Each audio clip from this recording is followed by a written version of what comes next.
asalaamaaleykum mbokk éleveurs yi asalaamaaleykum internet Ladoum du monde asalaamaaleykum mboolem éleveur fii ci Sénégal ak si bitim réew ñu ngi leen di nuyu di leen di ziar tey ñu am mbégte tey am waxtaan ak ki nga xamante ne la mooy docteur Cheikh Aline Konaté ñu gën ko xam si docteur Konaté donc nekk fii nga xamante ne la moom mooy NMA ñu fekk ko fi tey. moom mi nga xamante ne la moom mooy directeur qualité hygiène environnement développement formulation et suivi des projets tey ñu war a waxtaan ci li nga xamante ne la moom mooy ñoom li ñuy liggéey ñoom ni ñuy taxawoo élevage ci li nga xamante ne la tey moom la élevage soxla moom la xar yi soxla moom la lépp di li nga xamante ne la moom mooy ni ñu ko di animaux wala muy janaaw ñoom lépp lu ñuy soxla ci li nga xamante ne moom la ñuy dundee donc ñoom moom la ñuy liggéey fi nga xamante ne la moom mooy NMA donc moom moo yore mbir moomu tey ñu am mbégte tey di seq ak moom li nga xamante ne la mooy waxtaan bi docteur ñu ngi lay nuyu. maa ngi leen di fay di leen dalal jàmm fii ci NMA Sandeuse. tey docteur boo ñu doon defal benn présentation ci yow lan nga ñuy wax. bon mun naa la wax man maay docteur Aline Konaté man maa yor lépp loo xam ne qualité mooy saytu qualité li dugg ci usine bi ak li fiy génn di dugg comme matière première ràkkal mboq farine de poisson lépp dugg ñuy xool ndax baax na wala baaxul lépp di génn comme aliment tam ñu koy xool est-ce que baax na wala baaxul en même temps yor lépp loo xam ne mooy hygiène bi set bi ak environnement bi ak aussi dem ci tool yi di xool est-ce que performance yi baax na wala baaxul. kon yow mun nañ jàpp ne yow yéen département bi ngeen yore mooy département bi nga xamante ne la ñoom ñoo nekk ci commencement bi ak ci fin bi. waaw noonu la ni nga ko tënkee noonu la. ñoo nekk ci commencement bi. ci matière première yi. ci fin bi. ak ci consommation bi mooy fin bi rek xool est-ce que aliment bi réellement liñ ciy xaar ñu ngi koy gis ci ginaar bi wala ci xar bi mooy performance yi. loolu dinañ ci ñëw ci kanam tuuti bu ci biir waxtaan bi mais laata loolu comme yow docteur nga docteur vétérinaire de profession n'est-ce pas. waaw voilà donc tey nga nekk fii ji nekk ci bopp bi nga xam ci bopp département bi nga xamante ne la moom mooy saytu li nga xamante ne la moom mooy li nekk ci aliment bi lañ koy defaree ak naka la que les animaux di lekkee et tout ça donc mu nekk lu am solo donc tey mun nañ jàpp ne tey ku xam li mala yi di dundee la. kon tey est-ce que mun nga ñu ñëwal ci par exemple ci li nga xamante ne la moom mooy ni ñu war a dundalee li nga xamante ne la mooy xar yi.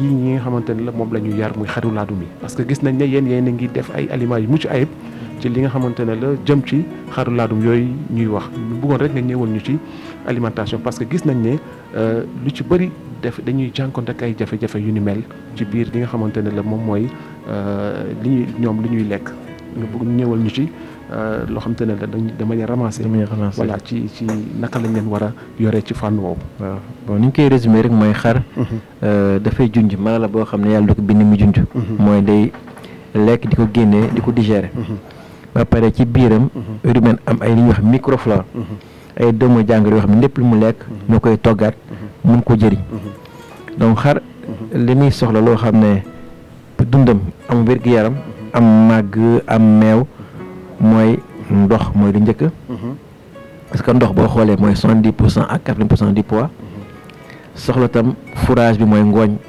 wala paillerie yi boo xam ne mooy tax mu mën a junj li mujj nag mooy concentré bi concentré boobu nag mooy ñëw di mottali pour satisfaire ay besoins parce que xar day am besoin d'entretien yoo xam ne entretien mooy pour mu mën a assurer les fonctions vitales mën a noyyi mën a dox ay soxlaam tuuti am ay besoin de croissance mooy besoin pour màgg am ay besoin de gestation ay besoin pour nàmpal mais besoin yooyu yëpp lu koy mottali mooy aliment bi mooy concentré bi boo jëlee ngooñ bi ak ndox bi à part nga xam ne loolu mënul ñàkk ci dundu xar bi. dëgg la li nga wax noonu am na solo trop docteur donc bu ñu jàppee li nga wax tey lii di xar bi moom li mu war a lekk lu ëpp donc moom ci ngooñ la war a nekk concentré bi moom mooy ñëw pour matal li nga xamante ne la donc moom la soxla am déet waaw ngooñ moom dañuy wax da ko war a lekk à volonté nu ko neexee parce que xar bi tant que muy gis si gétt bi ngooñ buy lekk concentré bu demee bay waaj a fër moom am na réflexe dem lekk ci ngooñ bi pour am tampon ba nga xam ne du fër donc ngooñ boobu moo koy dimbali pour mu mën a digérer pour du gaaw a fër donc loolu war faa mën a ñàkk ci mbaar bi ak ndox bi tam ndox bu sell de l'eau de qualité en quantité sa xar bi waroo ko limiter en eau comme ça dina mën naan comme ni muy lekkee ba pare nag concentré bi nga xam ne da nga koy joxe suivant yow xar bi fu mu toll ci stade physiologique day nàmpal wala nàmpalul soit dafa nekk tëng wala nekkul tëng soit dafa nekk coupe bu mag boo dem concours foofu la concentré bi ñëwee nag nga xam ne da ngay mën a adapté def un pilotage boo xam ne c'est un pilotage suivant li nga bëgg yow ak xar li mu soxla parce que xar dañuy wax en notion de besoin xar bu nekk am na lu muy soxla par rapport fu mu toll xar buy màgg am na lu mu war a lekk ripaas xar buy nampal am na lu muy lekk ripaas pour nga am meew xar buy war a dem tëbu ji nga flushing am na quantité bi lekk ripaas ba nga xam ne dina mën am kattan boo xam ne dina mën a joxe lu ñu xaar ci moom xar bi war a femelle bi war a tëbu ji am na nu ñu koy alimenter ba nga xam ne dina mën a répéter day gaaw a jàpp yëpp alimentation mooy permettre ñu mën a gis njëriñu xar bi kon docteur sa biir wax vraiment man am na lu ma ci jàpp mooy ne tey éleveur bi moom warul nekk koo xam te day dem nii rek wala di def lu ko neex c'est-à-dire que lépp lu mu war a def rek daf ko war a saytu et puis dafa war a nekk koo xamante ne la dafa war a organiser wu parce que li nga may wax nii ku organiser wul du ko mën li nga may wax nii aussi ku amul parce que suñ leen waree boole ñoom suivant stade bi ñu nekk il faudrait que nga am place boo leen mën a boole pour mën leen ñii boole boole ñële ku ci nekk li nga soxla ñu mën la ko jox donc tey dafay laaj beneen organisation dafay laaj aussi ñu tuddee nga am aussi assez d'espace pour mën a gérer loolu si loolu moom c'est important mooy la notion de densité ak allottement xar bu nekk war na mën bu nekkee ci mbaar bi nekk à l'aise mën a déplacer wu bu tëddee mën a jug te du gêner yeneen xar yi bu ñuy lekk du am compétition ci biir mbaar bi ku nekk lekk li nga solo mooy allottement bi parce que xar tam du question da ngay yor xar yu bëri quantité boo xam ne day nekk ci yow coono ba pare nekk ñoom tam coono parce que du ñuy lekk lu ñu soxla bu amee compétition rek entre mâle ak femelle yi entre yu ndaw yi ak yu mag yi day indi li ñuy wax du am résultat xar yi dina bëri macha allah mais li nga ciy séntu ci poids ci rafet ci wér-gu-yaram doo ko ci am mooy xar yi nga gis parfois ñuy lekkante karaw am ay pica xar yi nga xam ne dañuy jékki-jékki bii moo tëb bee doo xam kan ban moo tëb boobu donc yu ci bëri day indi li wax erreur d'élevage yoo xam ne mën nga ko moytu boo defee organisation li jiitu ci élevage mooy organisation parce que projet la boo xam ne c'est le long terme mooy tabax say box dans les normes am ay allottement séparé ko nga xam yow effectif bi nga mën a jël parce que éleveur itam boo ñëwee laaj ko mbaar bi ñaat la mën a jël ñu la ci mën wax loolu bëriwul donc yooyu yëpp ay affaire yoo xam ne dañ ko war a saytu c'est des données scientifiques ñu xam mbaar bi ñaat la mën ngeen ci xar bu ko dépassé parce que tam xar yi moo dem di tànn naan xaaral ma xaar bi màgg xaaral ma xaar da nga ba ngay àgg foo xam ne da ngay yàq li nga doon liggéey donc je pense que l'aspect qualité doit primer sur la quantité l'aspect qualité doit primer sur l'aspect quantité donc ñu ñëwaat ci rek gis nga ko docteur gis nga ni mu ko waxaatee donc ñoom qualité moom mooy li nga xamante ne la moom mooy seen nu mu tuddati maître mot donc am na solo docteur léegi buntu la pour man ma ñëw ci li nga xamante ne la mooy aliment bi ñuy lekk mais docteur aliment boobu tey yéen ñaata façon aliment ngeen am maintenant aliment yi ngeen am noonu ñoom mu nekk aliment yi nga xamante ne la moom la laadum yi war a lekk mais aliment boobu est-ce que benn la boo xamante ne ñoom ñëpp koy lekk état bu ñu toll wala dafa am aliment yoo xamante ne la bii pour lii la bii pour lii la waaw ci wàllum laadum ne dañoo dem ba xam ni c'est des moutons yoo xam ne am na exigence de qualité boo xam ne c'est supérieur soxla ñu aliment boo xam ne en termes de présentation parce que aliment bi moom dama koy tënkee rek mooy ñaari aspect mooy présentation bi ni mu war a mel ak composition bi ci war a nekk ni mu war a mel dafa war a nekk loo xam ne xar bi mën na ko jël te di ci sonn li ci war a nekk mooy xar bi war na fekk lépp loo xam ne protéine la énergie la minéraux la vitamine la ba nga xam ne moom dina ci mën a doylu pour am wér-gu-yaram dara parce que aliment li njëkk mooy wér-gu-yaram dañ koy fàtte après yi des ñëw mooy croissance meew bi mais wér-gu-yaram bi léegi nag aliment laadum yi dañ koy def boo xam ne am na lépp loo xam ne laadum bi dina ko soxla pour ses besoins de croissance bu dee xale la bu dee mag la besoin d'engraissement bu dee bu jigéen la besoin de lactation am na tam kenn récemment pour indi le choix pour gën a def aliment à la carte aliment mbote boobu nag na ko jël ba muy fer parce que boobu dina tax am na avantage yu bëri yoo xam ne dina permettre yaay ji mën na noppal ko ci nampal bi mbote bi gaaw a fer gën a am poids donc dina am un bon départ parce que alimentation li ñuy xool mooy besoin yi parce que besoin yi éleveur bi chaque fois il va raisonner besoin yi nag mooy rythmer la quantité bi ngay joxe parce que même aliment ténon wala super laadum mu nga koy jox gétt bi yëpp mais quantité bay différé bii mën a lekk libre kuy bi lekk kilo famille bi nga xam ne tëboogul lekk libre bee lekk kilo mais loolu tam éleveur bi tam war na ci am saytu mooy xam notre état corporel xaram xar bi est-ce que dafa engraissé ou pas bu engraissé woo jarul daf jox aliment bu bëri muy gën a docteur nga baal ma mais notre état corporel bi suñ ko mënee tënk ci wolof lan lay doon parce que soo leen notre état corporel ñu ne docteur li mu wax ni mooy lan mooy ñu xool xar bi est-ce que dafa suur ba ëpp mooy si ginnaaw fàllare bi def naa nga calgeen bi waaw calgeen bi nga teg fa sa loxo waaw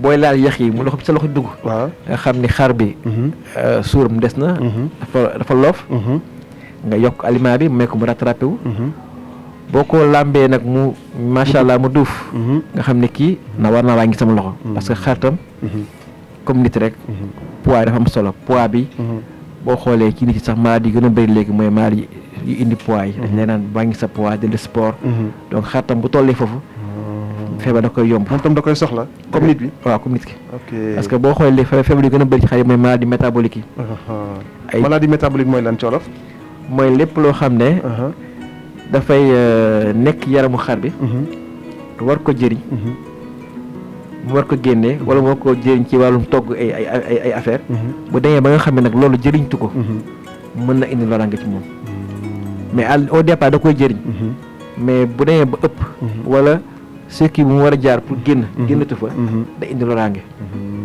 d'accord waaw mën na indi ay genre toxémie de gestation ay genre hypocalcémie ay genre kii yooyu donc c'est des maladies yoo xam ne moo ëpp ci gétt gi léegi ok te li ci waral lu ëpp mooy erreur alimentation qualité ou bien quantité d'accord kon tey docteur li takk bi mooy ne xar bi moom dañu war a xool li mu soxla c'est-à-dire besoin bi mooy li nga wax sànq daf ci am solo donc xool d'abord li mu soxla pour xam lan nga koy jox parce que bu boobaa li nga koy jox dina ko mën a jëriñ ensuite beneen bi ma bëggoon ñëwaat mooy ne su ma la déggee nga wax kon aliment bi benn aliment la c'est-à-dire maintenant li ute mooy ku ci nekk li nga soxla waaw à part mbote bi ñuy indi rek nga xam ne dina nekk un plus pour mbote bi agneau bi parce que moom biy ñëw au départ boo xoolee comme xale rek day soxla plus de protéines parce que mi ngi tabax yax bi architecture ba mu ngi mettre en place am na calcium bu bëri donc am na minéraux yu bëri yoo xam ne nañ ko permettre d'avoir une très bonne croissance osseuse su ko weesoo une bonne croissance tam musculaire yooyu bu tegoo nag aliment super bien laadum ñëw pour permettre d'avoir une bonne carrière au mouton donc noonu lañ ko tënkee ba nga xam ne xar bi état bu mu toll rek day am lu mu soxla li nga wax sànq tam dëgg la mooy quantité bi la ñuy adapté par rapport ak ses besoins dëgg la xar bu am doom war a nàmpal day soxla besoin yu bëri ci jigéen parce que xar bu jigéen besoin bi gën a important mooy buy nàmpal donc foofu war nga xool noo koy alimenter ba mu mën a nàmpal te du jeex trop docteur mun a nàmpal te du jeex trop waaw tegal sa baaraam foofu nañ ko jël si kanam mais docteur tey wax nga super laadum wax nga ténor laadum wax nga aliment mbote bi. donc mais tey am na ay jamono gisoon nañ ko xam ndax am na ba tey aliment la boo xamante ne la am na ci dañ ko jaxase. mu am ay mboq ci biir. am ñebbe ci biir am dugub ci biir. mais boobu aliment ci ban contexte ngeen ko créé ak lu tax ngeen ko créé. waaw boobu ñu ngi ko tuddee mix énergie. dañ ko créé contexte bi nga xam ne matière première yi am na ci marché bi te xool nañu éleveurs yi. am na ñoo xam ne segment bu leen intéressé mooy mélanger. donc ñu ne pour dépendre la demande. def aliment boo xam ne au moins dañ ko sécuriser. parce que lu ëpp importance aliment mooy wax naa ko sànq mooy wér-gu-yaram bi. parce que xar bi tam jox aliment pour mu am poids mais balaa mu am poids na wér. donc moo tax matière première dañ koy jël saytu ko. xool baax na. mu nekk un aliment boo xam ne riche na en énergie. parce que am na pepp yu bëri. am na tam protéine bu bëri ak ñebbe bi yooyu yëpp. donc loolu plus une demande boo xam ne éleveurs ñoo ko émettroon. ñu ne xaaral répondre leen ci boobu def un produit boo xam ne c'est un produit industriel. boo xam ne ça permettra de sécuriser ce segment par rapport à. ba pare mooy équilibré. mooy équilibré. parce que dañu constaté ne les éleveurs pour la plupart ñoom bu ñu ko daan defal seen bopp da ngay gis ne ñoom dañuy jënd pepp bi. ay pepp jaxase leen. voilà bu ñu leen jaxasee ñu ci ëpp ni mel ni man. du ñu xam bu ci nekk ban teneur ban quantité nga ci la ci war a am. ba mu xamante ne la du gaañ xar bi. parce que su amee déséquilibre. defe naa ne déséquilibre bi après day indi ay conséquences. donc ci li nga xamante ne la mooy wér-gu-yaramu xar bi. dëgg la voilà yéen ngeen jël ko def industrialiser ko. donc indi ko mu nekk ci benn anam boo xamante ne la dafay nekk loo xamante ne lu équilibré la. mais est-ce que produit mi ngi am ba tey. si mi ngi am ba tey mi ngi am ba tey c'est un produit boo xam ne comme ni nga wax rek. parce que aliment bu amee déséquilibre rek mooy pepp yi ëpp protéine bi. dafa am toujours un rapport. protéine énergie. parce que xar bi mu ngi réguler li muy lekk en fonction niveau énergie aliment bi. xar boo ko joxee aliment boo xam daa bëri trop pepp. bu lekkee dafay gaaw a suur. alors que dese na ay besoins en calcium ay besoins en protéines yoo xam ne satisfaire ko. loolu bu yàggee moo indi li ñuy wax acidose mu fër. donc xar bi. du question pepp xam nga gars yi dañuy jël pepp bu nekk. dëgg la ci pepp yi boo xool yëpp énergie la indi. seen différence mooy bii mun na nekk 2800. kii bi sorgho bi bay nekk 3200 maïs bi donc kilocal. donc ay différence énergie bëriwul mais protéine bi. lañ xaw a différé lu xaw a bëri. donc boo jëlee ay pepp yu bëri jaxase ko tam yaa ngi indi énergie bu bëri. alors que protéine bi mu ngi manqué. xar bi dina lekk gaaw a suur. am carence en protéines am carence en minéraux. alors que day un aliment équilibré. day mën a lekk normalement la quantité qu'il faut. am tous ses besoins. ok loolu am na solo docteur. sànq dama la nga teg sa baaraam foofu parce que da nga doon wax loo xam te ne la tey dafa nekk ci gémmiñu éleveurs yëpp. muy problème mu li nga xamante ne la mooy problème mu lactation bi problème mu meew bi xar yi nga xamante ne la bu ñu juree ñu si bëri nee nañu dañu remarqué seen i xar yu jigéen seen meew dafa wàññeeku te ñoom aliments yi ñu doon joxe ñu ngi ko doon joxe ba tey yow ban gis-gis nga am ci loolu ak ban déggin nga ci am. waaw man su may analyser de manière scientifique mooy xar bi. su demee bay bu tëbboo ba dem ba jàpp. ba nekk ci ëmb. da nga koy préparer à la mise bas. mise bas bi nag su amee. foofu boo ko préparé wu rek. bu fa jëlul ay poids. pour am meew day jafe. parce que xar lu muy mobiliser pour am meew. c'est un besoin de luxe la. de mobiliser une quantité énorme de sang pour defar 1 litre de lait. bu demee ba amatul kàttan boobu. amul réserve ci yaramam. du defar meew bi. donc xar bu tëbboo ba 2 mois yi. war nañ ko préparer xool état corporel. même avant muy tëbb sax nga xam ne suurul trop. mais tam néew trop doole. léegi nag loolu boo ko defee. dina tax bu demee ba am doom. quantité meew bi dina normal ba nga xam ne dina mën a jëriñ mbote bi. aussi itam mën na nekk un facteur génétique. ndax xar bu nekk bien suivant les lignées mën na xar boo xam ne dafa am meew naturellement am yoo xam ne xar yoo xam ne seen sow bëriwul. donc loolu yëpp mën na ki jouer mais bu dee wàllu alimentation moom loolu ni ñu koy préparer. parfois ku nekk day xër. bëgg dem ak xam-xamam bëgg dem ak expérience am ak vécu mais nu mu mel ci nit rek la mel ci mala mooy alimentation mooy problématique santé ak production du moment ku la gën a mën a lekk lu am lu sell ba pare quantité boo xam ne ëppul néewul qualité boo xam ne baax na di nga mën a am wér-gu-yaram ba pare am performance donc loolu nag ñun industrie loolu mooy ñu yëkkati parce que industrie ñu suñu liggéey mooy dem jënd ay matières premières saytu ko xool qualité bi def analyse parce que fii am na labo def analyse chimique xool est-ce que parce que rakkal bi bu ñëwee mën na nekk suba 30 suba 45 ñu xool est-ce que am na lu ñuy xaar ci moom ba pare du ñu am foofu dem xool est-ce que amul ay doomu jàngoro def microbio def lépp donc aliment bi ñuy joxe en dehors de l'aspect performance day am aspect sécurité am ay capteurs de mycotoxines parce que rakkal day am ay tooke am ay acide organique yoo xam ne dañuy rey lépp luy jàngoro ba nga xam ne xar bi mën na ko lekk am wér-gu-yaram ba pare am performance donc loolu moo yëkkati ay industrie parce que ñun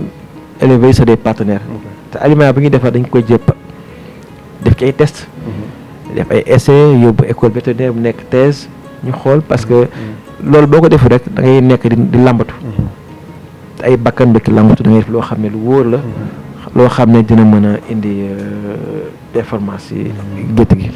effectivement yéen du ngeen làmbatu yéen vous êtes des professionnels li ngeen di def yëpp da ngeen koy saytu ba mu leer parce que du ngeen hasardé wu di manipuler loo xamante ne la mun na porter préjudice li nga xamante ne la ay borom bakkan lañu donc mu nekk lu am solo mais yéen mun nañ jàpp ne kon si seen xeetu aliments yi ngeen di defar lépp nekk na dans les normes saytu ngeen ko éleveurs yi wartu ci am jeexi jaax. waaw wartuñu am jeexi jaax parce que ñoom bu ñu ñëwoon sax. ñu wan leen résultat analyse aliment yëpp aliment bu génn am na résultat analyse chimique microbiologique mycotoxine yooyu yëpp ay saytu yoo xam dañ koy teg en même temps chaque mois ñu jël analyse yi yóbbu France pour jéem a def ring test xool ñun labo bi ak labo bi est-ce que am na écart donc yëpp dañ ko teg pour au moins lépp luy génn fii mu nekk loo xam ne sell na ba pare am na lépp loo xam ne moom lañu yaakaar ci protéine ci énergie ba nga xam ni xar bi dina mën a màgg dina mën a nekk donc lu ñu mën a rassurer éleveurs yi mooy aliment groupe aliment bi am na sécurité te sécurité boobu nag ci la ñuy dox parce que dañu naan la qualité en nutrition loolu moo yëkkati NMA proposer éleveurs yi aliments yoo xam ne danañ ko mën a joxe te seen xel dal ci donc loolu waruñu tiit waruñu am jiixi jaaxa donc pour muy leer parce que rumeurs yi fan yi ñu génn jusqu'à maintenant ñuy dégg tout le temps ñuy wax ci aliment donc ba finalement benn moment jàpp nañ sax ne que aliment moo tax lii am par exemple ñàkk soow bi donc aliment moo tax problème yi di am ci gétt yi mais tey docteur indi na ci ay leeral yu am solo yoo xamante ne la jëm na ci aliment boobu nga xamante ne la moom la jur gi di lekk te ñoom donc ñu koy defar mu nekk lu leer mais docteur ci wàllu li nga xamante ne la mooy matière première yi mooy li nga xamante ne la moom ngeen di defaree aliment bi te nga mooy di jëkk li ngeen di ut laata muy doon aliment donc ci loolu est-ce que léegi-léegi du ngeen am ay rupture ci wàllum matière première yooyu léegi ba jël ay yeneen yu ci bokk jaxase ko wala ngeen def ko te du mat ba loolu war a mën a indil lu nu mel noonu jur gi. waaw loolu moom dama ci dalal seen xel mooy ñun ni ñu jënd ay bateau maïs donc maïs bi du manqué son bi du manqué ràkkal bi dañuy jënd suñu ay contrat ak Sonacos dañuy dem ba Ziguinchor ou bien Kaolack donc lépp lu matière première loo xam ne dañ koy soxla ci at bi dañuy def un budget jënd ko def ay contrat yu leer ak fournisseurs yi nga xam ne ba nga xam ne dañ koy am parce que aliment wax naa la sànq balaa moo génn dina am cachet ni conforme na par rapport ak suñu cahier de charge parce que ni ñu naan xaru laadum bi ni xaru aliment ton laadum war na am 21% de protéines war na am temps d'énergie loolu bu ko aliment am du génn donc composition yi moom ak matière première yi moom dañ koy am en quantité ba pare ak qualité bi qualité. parce que fournisseurs yi dañ leen référencé ku ci nekk da ngay am sa cahier de charge maïs bi ñu la war a mel rakkal bi loolu am temps de war na am temps de protéine 45%. donc yëpp chaque fois si lañ nekk moo tax labo bi du chômer tout le temps mi ngi analyser pour au moins lépp loo xam ne day génn wala mu ngi dugg mu nekk loo xam ne lu wóor la lu sell la ba pare loo xam ne lu ñuy wax consommable sans danger.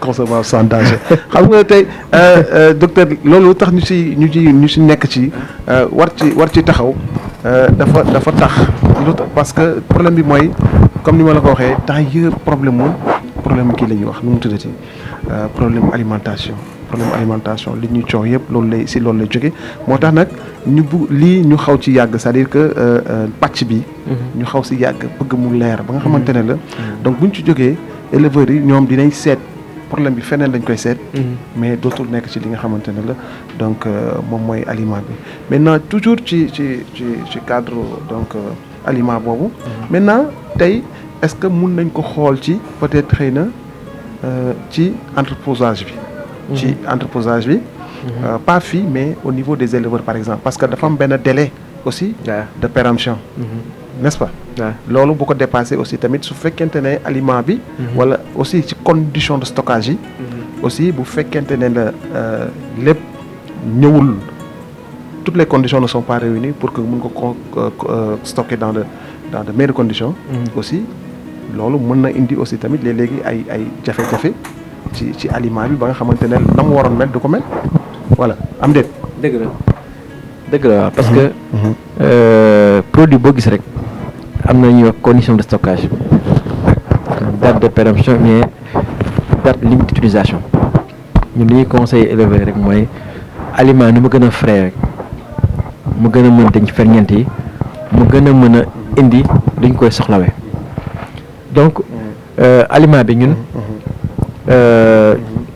li ñuy conseiller éleveurs yi mooy conservation bi mu nekk endroit boo xam ne c'est pas fermé am na ventilation ngelaw dugg di génn il fait pas trop chaud ba pare aliment bi ñu teg ko ci ay palettes parce que aliment bi waaw lu nekk en contact ak sol bi waaw d'accord parce que loolu mën na indi immunité yoo xam ne mooy indi ay moisissure aliment bi di xóor nga jox ko xaar yi indi leen tooke yoo xam ne da indi lor donc alal boo jënd di ko jox ay bakkan tam laaj na nga sàmm ko teg ko foo xam ne du am ay jinax tam parce que yooyu c'est des vecteurs de maladie rongeurs yi nga dératiser de temps en temps di ko raxas di ko désinfecter teg fa palette aliment bi jarul muy yàgg bon bu bëri 1 mois de stockage loolu boo ko toppee di nga mën a am produit bi li ñuy wax lépp nu mu génnee ci usine bi xar bi tam fekk ko ci biiram donc loolu ñun loolu la ñuy xool ba nga xam ne maanaam de l'usine jusqu'à ci lekkukaay xar bi mangeoire bi aliment bi conserver ses valeurs nutritives am na solo parce que aussi dafa am solo nga topp chaîne boobu yëpp ba mu ñëw ci bagu kile bi xar bi mooy fi ñu koy defal mu lekk donc daf say am solo parce que loolu mooy tax ñoom ñu mën a war la sécuriser l'aliment bi c'est-à-dire que ñu la wax la ne loolu yëpp boo ko defee ñoom mun nañ jàpp ni sa alimentation bi ngay am dina normal donc à la nu mu tudd au finish mais tey aussi ma ñëwaat ci beneen aspect boo xam te ne dañ koy wax ci biir superlaadum bi surtout mooy aspect wu granulé bi ak parfum bi tantôt day changer tantôt parfum bi aussi da ngay gis ne day mel ni luy wàññeeku comme donc loolu loo ci mën a wax waaw loolu li ma ci mën a wax mooy parfois mën nga am ràkkal boo xam ne couleur bi mën na nekk ràkkal désulé xaw a weex tuuti mën na nekk ràkkal boo xam ne ràkkal expeller mooy écaille bi mu gën a ñuul tuuti donc ràkkal boobu day jouer ci couleur aliment bi mais couleur boobu xam nga couleur li ci ëpp solo mooy li nekk ci biir parce que li nekk ci biir mooy protéine bi mooy énergie bi couleur boobu amul benn effet ci li nekk ci biir mooy valeur bi nutritive du ci wàññi dara mais visuel bi am na si solo. visuel bi éleveur bi moom mooy xool loolu moom lay neex mais xar bi lekk en communication visuelle dafa am solo. non c'est important. c'est comme l'arôme c'est important. xam nga xar mën na lekk aliment sans arôme moom lekk aliment avec arôme. nit tam mën na naan ataaya sans naana kii def naana. xam nga tey gis nga docteur xam nga xoolal éleveurs yi rek gis nga ñoom ni ñuy xoolee affaire bi quoi day mel ni affaire bi nu mu tuddee day mel ni œuvre d'art la quoi. loolu bu ñuy xool voilà c'est le mot. voilà gis nga bu ñuy xool rak kii bi repas day mel ni ñoom dañ koy contempler. non c'est ça balaa ñu koy lekk balaa xar bi di ko c'est la lekk. passion aussi c'est la passion. non je comprends c'est la passion. parce que mooy tax léeg-léegi ñoom ñu insister ci loolu. non affaire granulé bi liisul amul parfum xawul weex ainsi de suite voilà. mais c'est bien man ça c'est remarque yoo xam ne. ça prouve que éleveurs yi am nañ maturité. c'est ça am nañ seetlu. parce que liggéey boo ci nekkee. dëgg la bëgg ko da ngay seetlu. lépp loo xam ne changement la rek. da nga war a laajte lu tax. mais nag boo laajtee lu tax xam li bon nag mooy interpréter mal. très bien il faut nag nga laajte la moo tax. docteur Fall docteur Konaté la moo tax lii am. ñun li ñu lay wax ak indil argument yoo xam ne techniquement. ne wala lii moo tax. donc dafa am collaboration. waaw am communication interaction. war na am loolu. ok parce que loolu mooy partenariat gagnant gagnant. yow lépp loo gis ni xam ne ci aliment bi.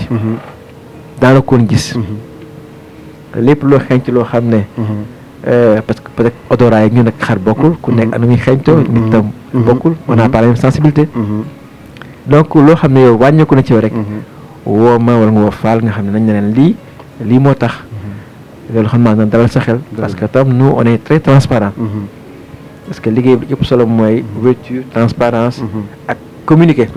Absolument. parce que li ñuy liggéey itam ñoom ñoo koy feeñal. parce que dafa neex ñu ne la xar bi lekk na super la dum ba jël P. xar bi lekk na tenor ba jël telle position te loolu tam. éleveur bi moo koy def. ñu ko ci jàppale donc loolu tam sax la. moo tax en retour nag su amee loo xam ne moom seetlu na ko. loo xam ne daanu ko gis. dañuy kontaan pour tontu ko si. de manière vraiment transparente. ak de manière vraiment objective. non docteur yow kàkk nga quoi comme ni ko éleveur yoo xam ñu ne docteur Konaté kàkk la parce que li nga wax ni leer na jaar na yoon en tout cas daal éleveurs yi gis nga comme ni ko docteur Konaté waxee donc affaire bi communication la affaire bi dafa war a nekk loo xamante ne la waxtaan la war a nekk parce que ay nit lañu ñoo xamante ne ñoo bokk li ñuy def kii day defar kii dafa am jur kii di defar li nga xamante ne moom la jur gi di lekk kay moom jur gi kii moom repas bi donc te ñoom ñaar ñëpp dañu war a lëkkaloo da war di waxtaan mu nekk lu am solo. ma dégg la sànq nga wax ne xar bi bu lekkee super laadum ba jël pay donc nga dugg ci concours pour man c'est une manière d'aller vers la transition pour dugg ci li nga xamante ne la moom mooy di jëm ci concours yi. ak conséquences yi nga xamante ne la gis nañ ko muy xar yi à chaque fois bu ñu jógee ci concours donc bu ñu leen di préparer d'abord. ak sonal leen ci lekk bu graaw. ñu jóge si ñëw concours avec benn activité physique bi. conséquence bu xar bi bu jógee concours. xar yu bari dañuy daanu. docteur soxla nañ ci vraiment sa kaddu sa gis-gis ci loolu. waaw loolu c'est vrai que concours yi la nekk la moment boo xam ne moment de joie la. sag la pour éleveur bi nga génne li nga xam ne da nga ko nëbboon ay at. ay weer wane ko. mais dañ ko bëgg ay dispositions yoo xam ne. du lool xar bi. parce que xar bu ko loolee itam na lool borom xar bi. mooy d'abord la santé. mooy xar yi ñëw yëpp war nañ jël vaccin. ñi war a yoo xam ne mooy di aar. ba nga xam ne bépp jàngoro du fa law. xar du jógee concours ñëw indaale feebar. yóbbu feebar. ñaari mooy poids yi ak mensuration yi xar itam. am na limite boo xam ne mën ko dépasser ci poids am. soo ko tegee rek. tôt ou tard dina indi lu ñuy wax problème yoo xam ne mën na feeñ ci foie bi. mën na feeñ ci yeneen organes yoo xam ne. poids fa lay feeñee. donc indi ay status hépatique. foie bi dem ba yàqu. donc concours dafa nekk le moment de bonheur de plaisir. yow yóbbu li nga am mais li nga xam ci xar potentiel bi génétique bi. bu ko jéem a dépasser ak parce que teg poids yenn yi engraissement bi yomb na. mais conséquences yi moo grave. donc lu mel ni conseil muy dem ci concours ak xel. xam ne day passé. xar bi nañ ko waajal ni ñu ko war a waajalee.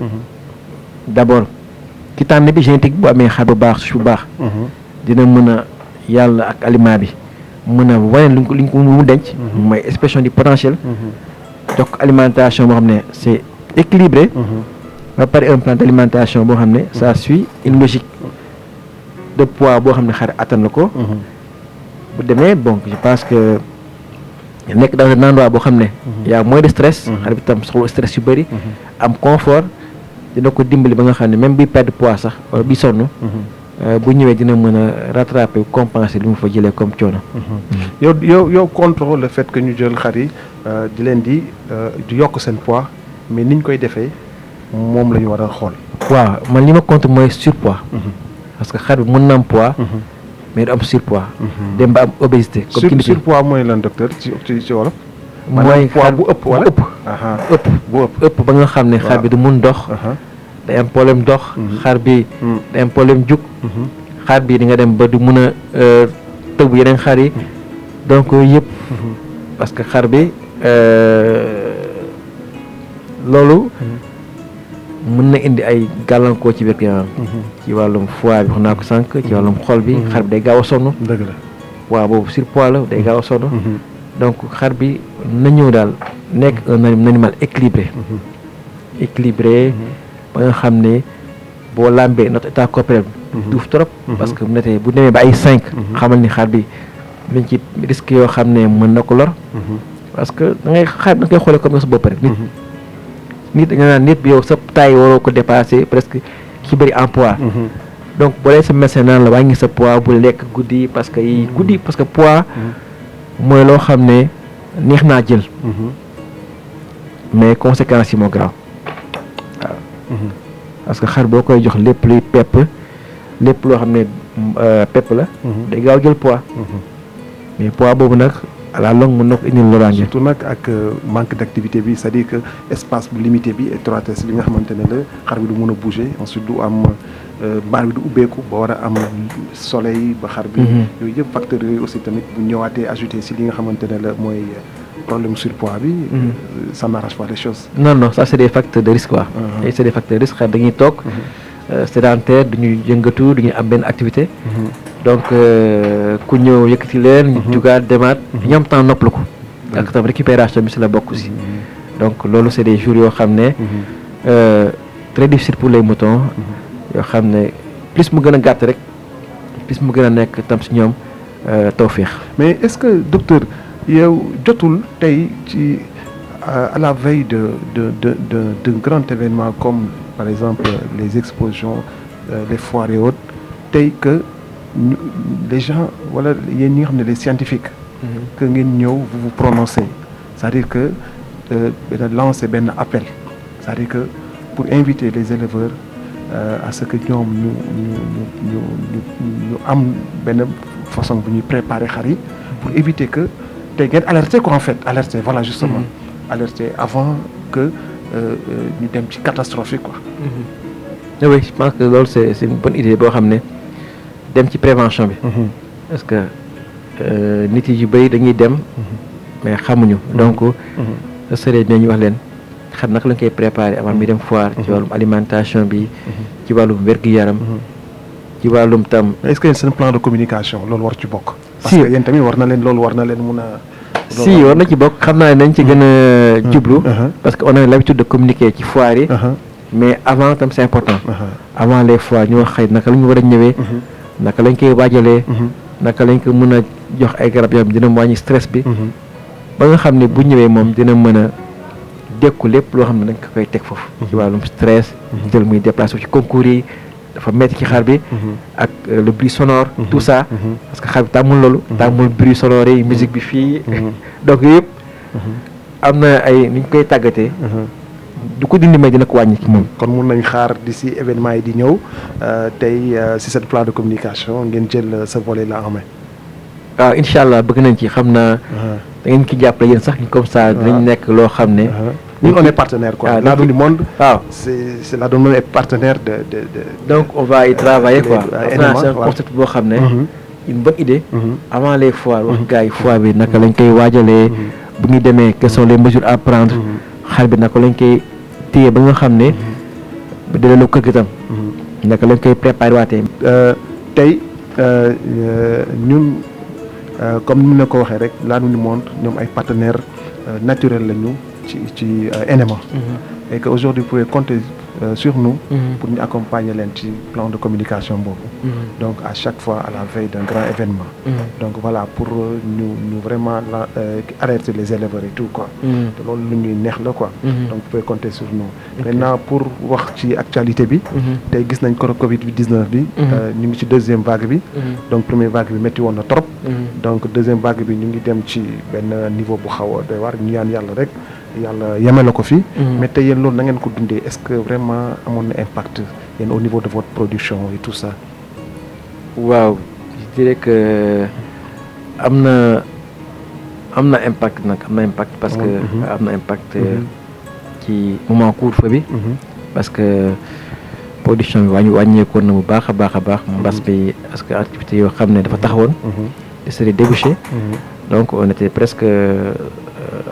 wàññeeku woon na bu baax donc alhamdulilah léegi reprendre na ñu ñaan yàlla rek mooy Covid bi jam fi parce que ak barrières sanitaires yi comme ñi ki gën a soññu gars yi te bon ak programme yi gars yi bëggoon teg malheureusement seconde vague bi ñëw xanaa wax gars yi rek mais affaire yàq na seen affaire waaw na affaire yi ñu aj nii yàq na affaire éleveur mais yàq na affaire élément il faut éleveur itam xool tam maa ngi dégg gars yi nekk ci làmb ji ak artistes yi di kaas kay ñoom dañuy wax cette foire yi léegi dañu jéem organiser wu waaw ba pare deg teg ay mesures quoi mais respecter les mesures ça c'est possible que loolu nga gis yow waaw il faut mais loolu kon war nañ ko dox dañ ko war a dox normalement c'est un bon compromis oui absolument parce que tamit bu ñëpp di tamit tegee ay compromis ba mun a doxal parce que championnat bi ngi nii championnat Ligue 1 bi football bi dañu war a démarrer le 2 janvier tey sax la ñu waroon da maam def restitution yi si li nga xamante ne mooy compromis ñu teg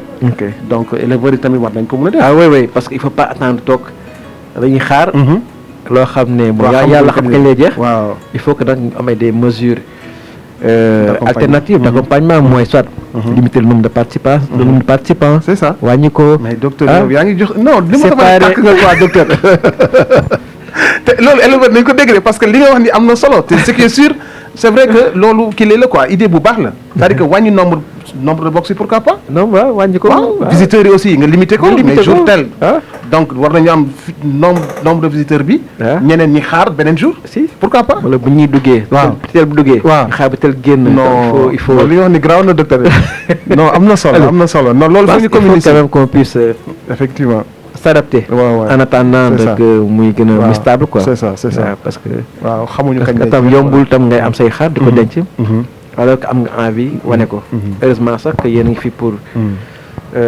pallier à ça di wane dem ci gétt yi di wane yooyu au moins genre foire virtuelle yi foire virtuelle yi ça c'est des solutions yoo xam ne vraiment très bien inspirées mais je pense que war nañu mën def ay mini foire yoo xam ne noonu nga wax nu wàññi participants yi def barrières yi mais c'est possible il faut que comme éleveurs yi c'est des gens responsables yoo xam ne c'est vrai responsable ay kilifa lañ donc war na mën nekk je pense mais defe naa ne loolu les présidents des fédérations dégg nañ ko avec les présidents des associations kooku c'est un message très fort il faudrait que nit ñi ñu bàyyi xel ci loolu jëm ci xalaat maintenant jéem a wax ak ñi nga xam ne ñoo jiite li nga xamante ne la mooy structure yooyu pour mën a waxtaan aussi ci li nga xamante ne mooy compromis effectivement docteur ni nga ko waxee c'est vrai que bu ñu toogee itam di xaar comme ñëpp ñun aussi on risque de s'éterniser suñu situation bi commencé na cause épique voilà ils ont démarré non c'est clair c'est des non docteur loolu moom jàppal ne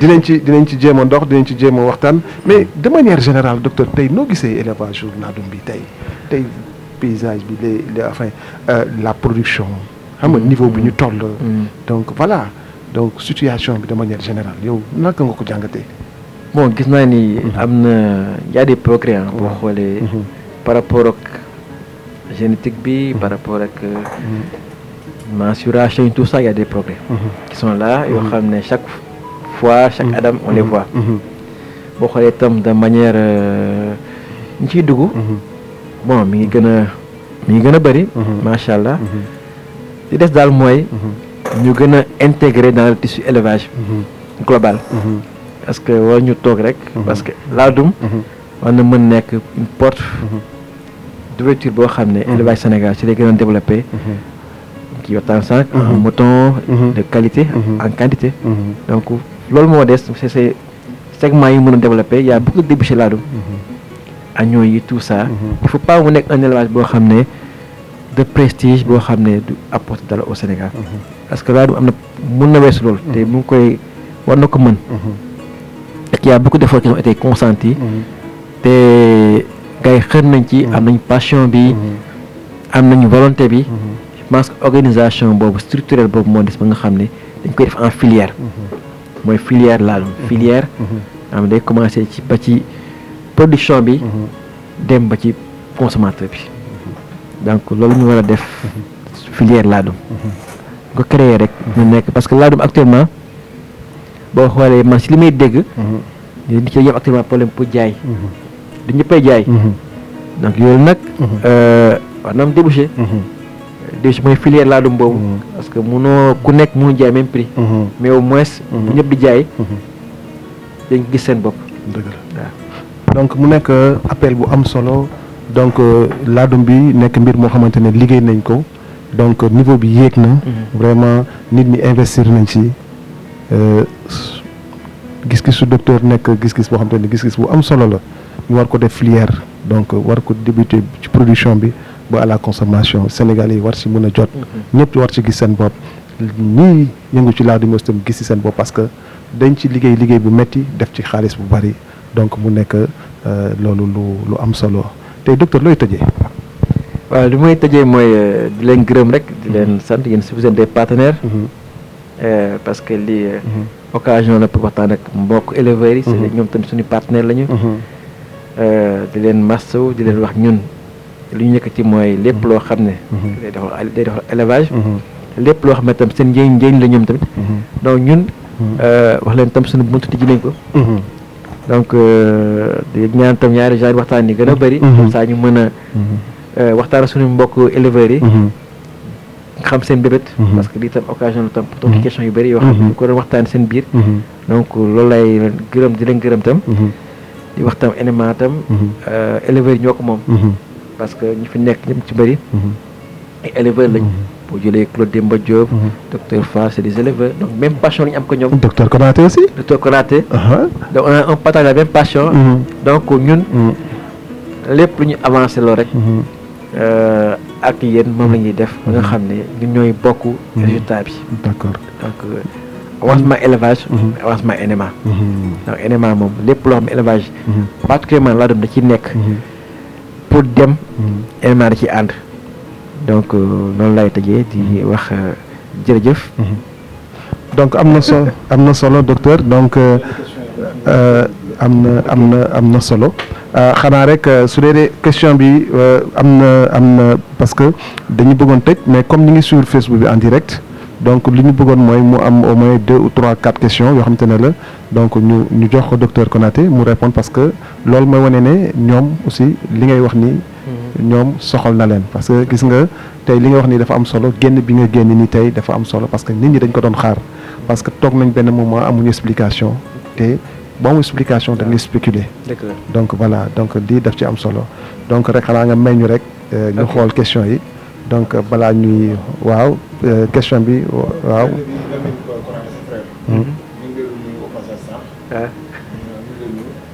ñaareel bi mooy sànq kii junj na ko da ko demandé junj na ko si super laadum bi ñu ne changement bi ñu ci gis dafa bari si parfum bi ak aussi si grain bi ni muy dijjee des fois mu dijji des fois mu sew des fois mu weex des fois du ñu comprendre boobu wax nañ ko ñaareel bi question mooy tanoor laadum bi ak super laadum bi différence bi fan la ban moo ci gën ci xar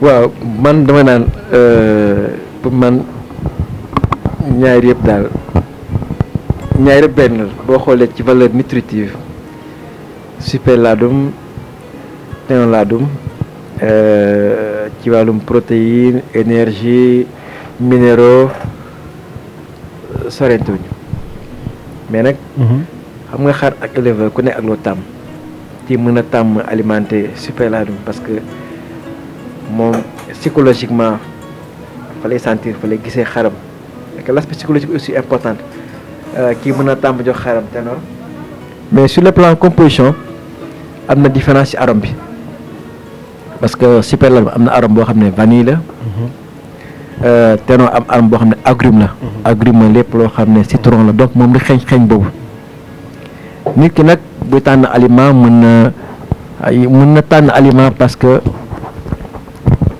xet bi parce que nit ku nekk y a le choix il est parfois comme ni nga ko wax sànq ataaya bi rek mën na bëgg ataaya bu am menthe bu am naana bu am passi donc mais sur le plan fondamental mooy aliment ñoom ñaar je dirais que benn la rek parce que boo demee pootu am na aliment volaille fi am na aliment volaille pootu am na fello fi am na xont c'est le même produit yoo xam ne ku nekk ak sa cible ku koy jël mais ci xaar bi moom benn lay nekk moom parce que c'est un aliment yoo xam ne nga tolloo en même valeur nutritive protéine bi énergie bi yëpp ñoo ko bokk mais bi am na laalo bi am parfum bële parfum vanille bi arôme vanille ba nga xam ne xet bi dana nekk xar bi teg loolu tam habitude la c'est ça donc c'est l'appétence aussi ci côté boobu tam donc c'est des éléments yoo xam ne factuels yoo xam ne mooy seen différence mais mu nga dem gétt ba mu ngi joxe superladoum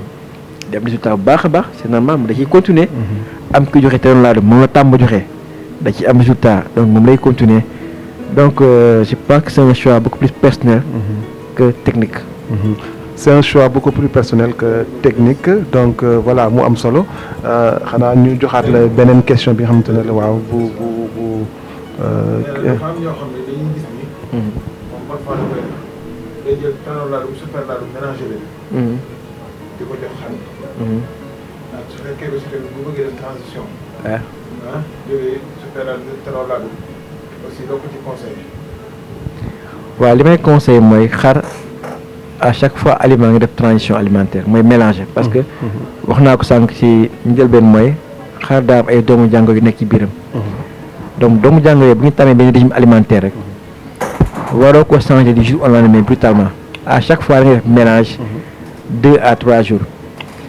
léegi moom nag mi ngi mélanger ténor ak superladoum xaw ma nag c'est 50% ou bien waxul mais l'un dans l'autre normalement war na ci am résultat parce que ni ma ko waxee sànq rek xar yi aliments yi ñoo tolloo même valeur nutritive donc presque sotti ak def ci la rek li mu wax sànq mooy présentation parfois dina changer loolu tam dinaa ci jéem a dinaa ci gëstu parce que aliment bi bu nekkee benn diamètre 3-5 wala 4 fa la war a yem mais parfois bu kii usé mën na xaw a yokk tuuti tamit bu usé mën na yokk mais am na diamètre boo xam ne ci lay yem parce que foofu lañ ko tënk mooy gabarit bi quoi waaw donc loolu tam c'est des remarques qu'on va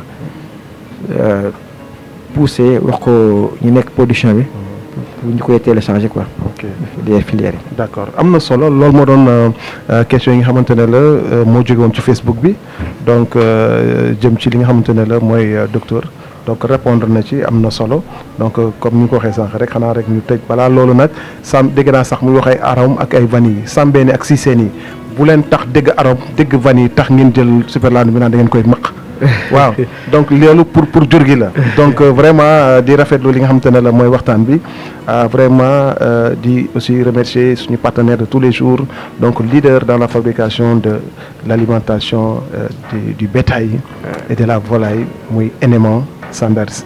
sama grand bi maa ngi koy nuyu Lamine ko wax maa ngi koy nuyu. maa ngi xaar mboote bi ma war a jox quoi. en direct dégg nga may dawloo boobu ba léegi nag.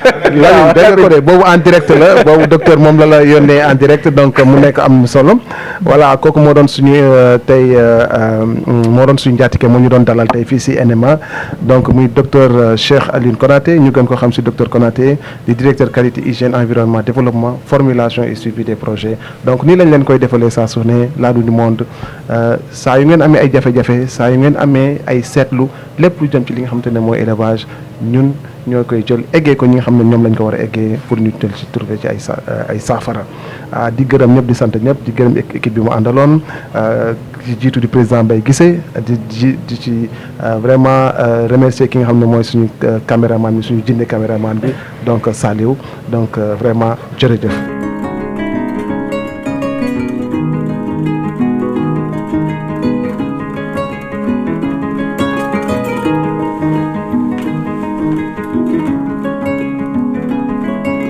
asalaamaaleykum Ladoum du monde donc maa ngi rafetlu seen ñëw seen teewaay fii nii NMA di nuyu éleveurs yëpp man maa ngi tudd Bassirou Mbodj di responsable commercial NMA fii nii donc question par rapport ak question bi may posé nii je pense que loolu yàgg na si éleveurs li ngeen wax dëgg la éleveurs yi ngeen wax dëgg la aliment bi cher na lool mais da ngeen war a xam ne lépp luy jënd pour composition aliment bi dañ koy jégaani donc dañ ko jënd à l'extérieur donc tout dépend de si prix matière première yi mooy déterminer un peu prix de vente aliment bétail bi li ngeen wax dëgg la moom aliment bi cher na lool mais ñu ngi si bàyyi xel te yaakaar naa ni bu njëgee yombee rek dina feeñ si éleveurs yi loolu moom lu ñu constaté la mais je pense que dina am saafara si mbir boobu incha allah bu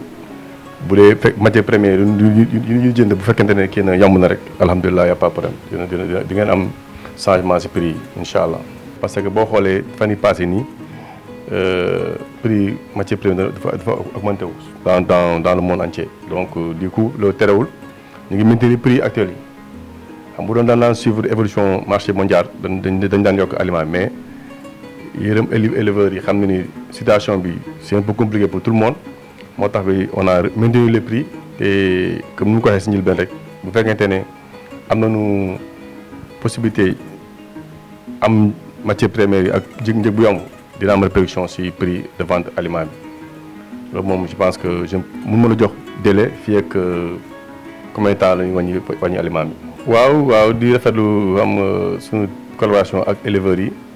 comme ni ma faral di waxee NMA dafa di entreprise boo xam te ne tey jii élevage moo ko ñor donc lépp lu éleveur yëngatu dañ si jàpp di def suñuy xam-xam def suñuy moyen pour rek sa élevage jëm kanam donc maa ngi terminer di nuyu mbokk éleveurs yëpp di naan NMA est toujours là à vos côtés et puis pour le développement de l'élevage en général.